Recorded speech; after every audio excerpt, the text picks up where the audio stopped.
doctor संग्रह उपस्थित हुआ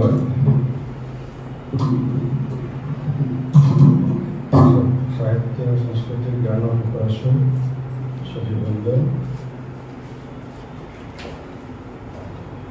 आज जेन मुक्तकंठ पार्वती चिंग बही उपर चर्चा करमा जहाँ सुधांशु आज्ञा कहते गोटे अनौपचारिक भाव बसना बोलिक कथा होती कारण आम जो मुक्तकंठ आज्ञा घटी देलु मुई मन आज्ञा से बही आमको देते मुई बहीटा पढ़ी सारी कि मुई बोली फोन कर मुक्तकंठ आज्ञा को आज्ञा मुई बही पढ़ी सारी न आज बही उपर मोर जेन अनुभव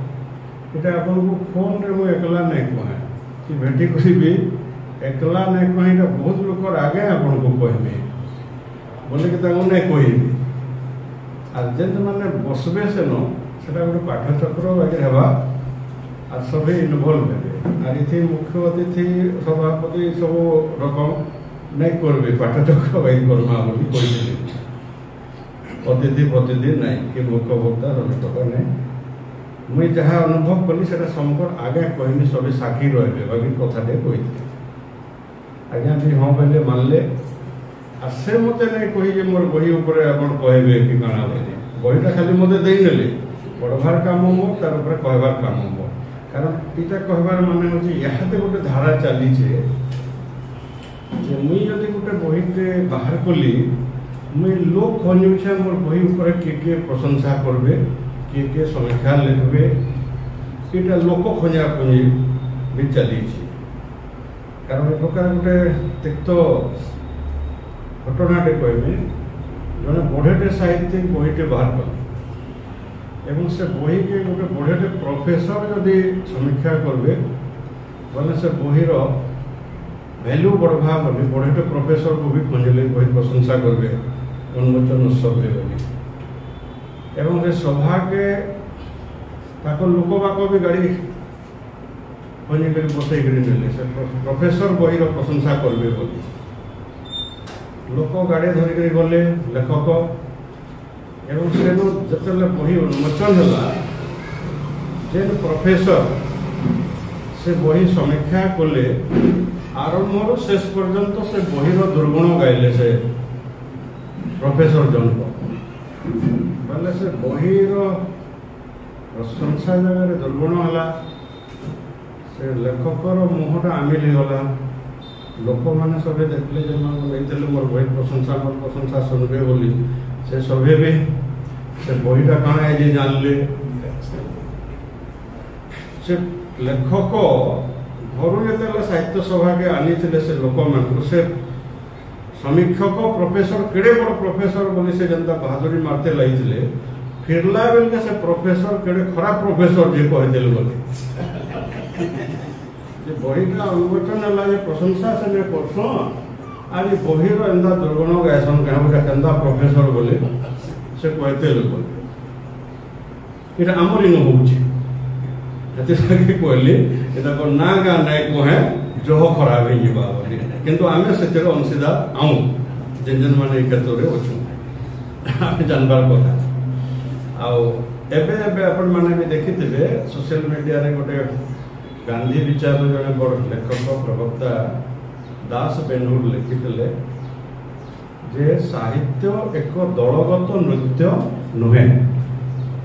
एक तपस्या आ तपस्याटा गहली भितर कोलाहल कर दल बांधिक करा नहीं जाए ये आम मैंने जेहेतु शिखी नहीं पार्बा दल बंधा बंधी चली से लगी सचेतन होबार कथा जेन मैंने प्रकृत में पाठकवान लेखकवान साधकवान आई बही के आबार पूर्व मुझे संबलपुरी साहित्य रे ई प्रकार आध्यात्मिक लेखा लेखिर धाराटा के आसला टिके जहाँ मुझे जानी था आपण मन कहबार लगे चाहबी जे मुई जितेबाला देखली आगु तो आम डालखाई रसरकेली माइला जड़ पारंपरिक सम्बलपुरी गीत माने गाइते लाइछन पेंसी जगह रे ई प्रकार गंभीर आध्यात्मिक भाव थिबार कविता भी नहीं थी गीत भी नहीं और गद्य साहित्य कथा चढ़ो मुई पहला जेटा देखीचे प्राय 40 वर्ष पूर्वे आम चाउपुर बाहाक गोविंद पाणी रे तांकर गोटे बहीटे बाहरी देला केतेटा दरकारी कथा सम्बलपुरी भाषा रे सेथिरे ई बही रे जेन प्रकार ज्ञान अच्छे एंता पद माने थिला ढगढमाली आकार केतेटा हुए तो पारंपरिक हो पारे केतेटा तांकर निजस्व तैयारी हो पारे कि सजा सजी करी करी से केतेटा दरकारी कथा रे मैं पढ़ी थी प्राय 40 वर्ष पूर्व कथा आ सेटा एंता छंद रे पद माने थिला ढगढमाली थिला इतार परे भवानी शंकर प्रधान गोटे लिखले सम्बलपुरी थी गीतार भाव गे सम्बलपुरी भाषा रे से जतकी से बुझले आपण माने जानि जो गीता के 100 हजार लोक निज निज भाव रे भाषा रे जंदा बुझी जन व्याख्या करूचन आपण आज गीता के जे हिसाब बुझी जन होय तो 20 वर्ष पर से गीता पढ़बे बोले आपण को सेदार फेर अर्थ अलगा भी लगवा तो भिन्न भिन्न बयसर भिन्न भिन्न स्तर लोक चेतना बोध शक्ति अनुसार से अलग अलग समय रे भी अलग अलग लगे अलग अलग बयस सेटा भवानी प्रधान जेन बयस लिखी सम्बलपुरी थी गीतार भाव आम से समय के देखमा भवानी प्रधान को केते बयस होतबा से गीता के से केंदे बुझी दिबे से हिसाब आकलन कर तारपरे मुझे देखले रवींद्र प्रसाद पंडा कुंजनपड़ा रे तांकर घर से हेमगिर स्टेट रे देवान थे तांकर बहीटे बाहला गति और मुक्ति रे विषय ये आध्यात्मिक भावर लेखा माने लिखी देले तार परे परे तो आपनकर आसी जाइछे गीता उपरे रामायण उपरे महाभारत उपरे भागवत इतर उपरे अनेक लेखा माने आसी हेमचंद्र आचार्य रामायण के राम रहा करके लिखिछन पद्याकार रे जलमाधव पाणिग्राही महाभारत कथा सेंता लिखिछन तपर पंडित पूर्णचंद्र साहू भागवत के लिखिछन एंता भिन्न भिन्न समय अलग अलग लेखक माने आध्यात्मिक साहित्य अन्य भाषार सम्बलपुरी भाषा लोक माने केंते सहज रे बुझी बुझा पारबे चेष्टा माने करिछन रामायण महाभारत के लोक मान भितर केंते प्रचार प्रसार करा जाय पारबा जेंता गोलिया रामायण तेला कपिल महापात्र बहुत पुराना कोसली रामायण लिखले पटनागढ़ इंद्रमणि साहू सेटा भी 30-35 वर्ष तल लेखा है एटा प्रचार प्रसार करबार लगे निज निजर भाव आप देखबे बोले सम्बलपुरी भाषा रे एटा पद्याकार रे अधिक लेखा है गद्य आकार रे ये आध्यात्मिक भाव के प्रकाशित करवा प्राय साहस नहीं करूँ सम्बलपुरी भाषा रे गद्य कहा जाए लेखा जा पार्बा आध्यात्मिक साहित्य सम्बलपुरी भाषा रे ये कथा आम नहीं विचार करें आगु भी गोटे जोड़े सभा बोधे सम्बलपुर प्रकाश करते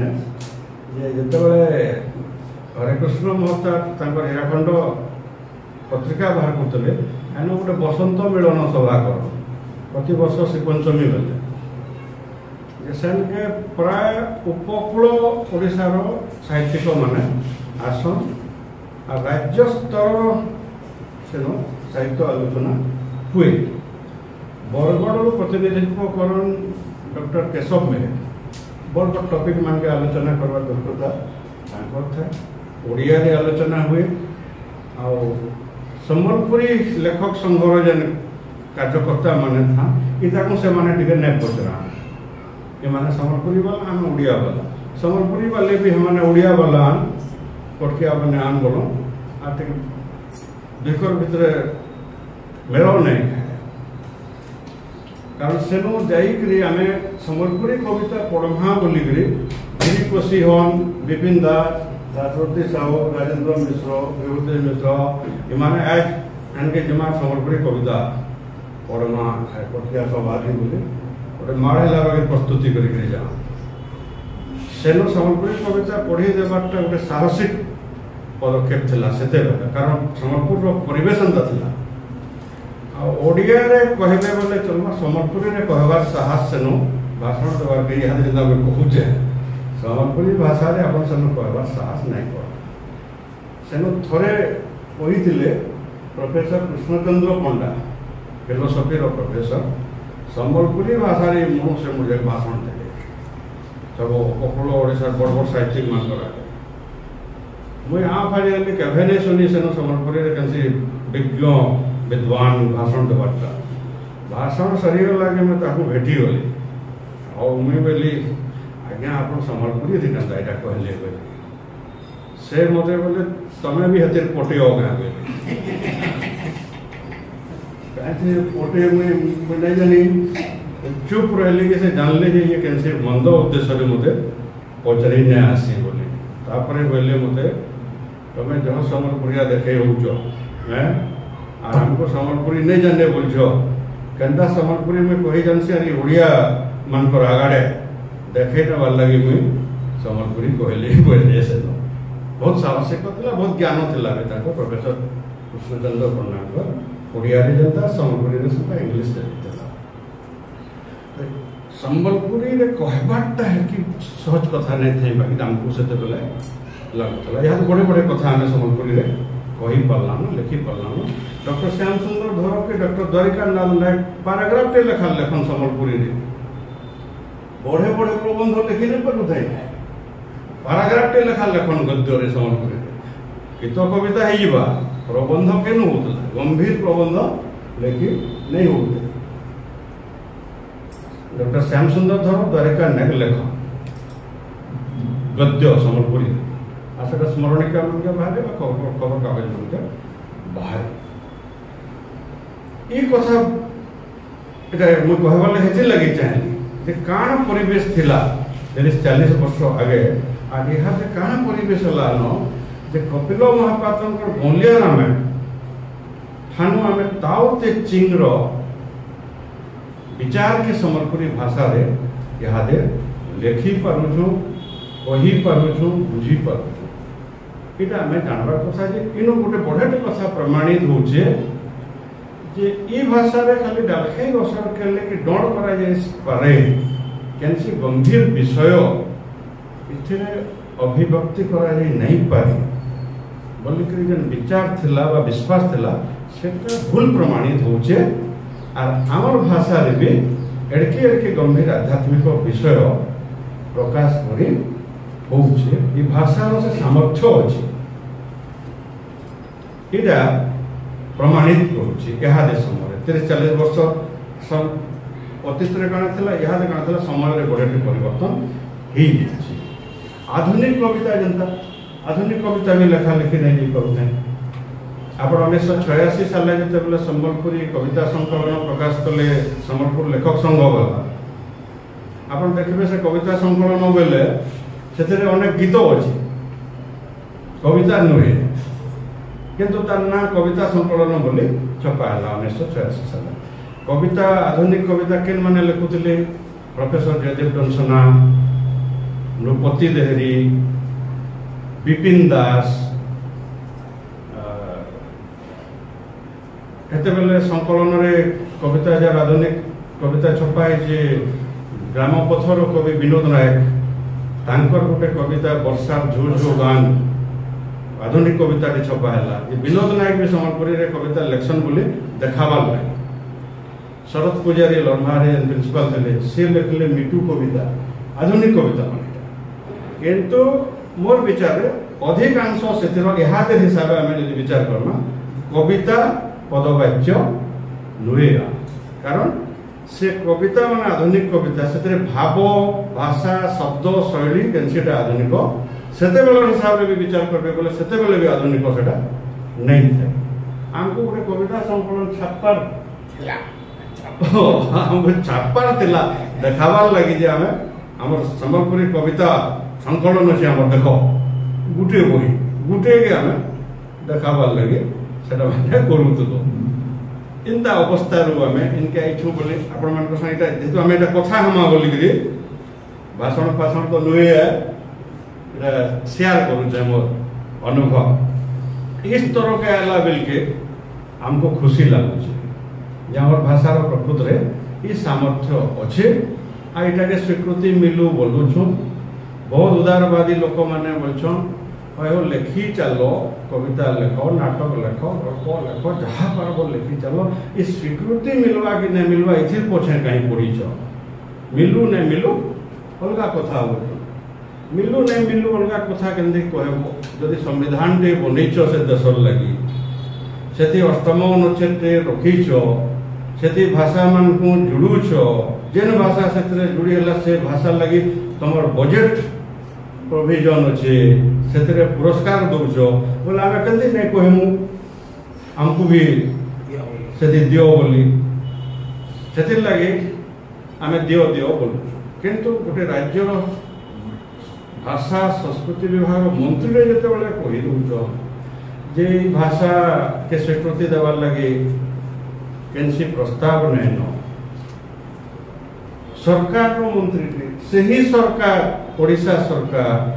विधिबद्ध भाव में चिठी करी केंद्र सरकार के सुपारिश करे ई संबलपुरी भाषा के अष्टम अनुच्छेद स्थान दिया जाओ बोली से ही ओडिशा सरकार मंत्री टे केंथे कोई पारुज जे आमन किसी प्रस्ताव नहीं न आमे सबे पे डूब डूब मुड मुड देखो आमर कर्तव्य काण है ये ठोस कथा नहीं हेबा और एंता केंता कहला बोली फुसुर फासुर इनु सेनु कथा हो आम मुक्त कंठ रे एटा प्रकाश करबा कथा लेखा कथा भाषार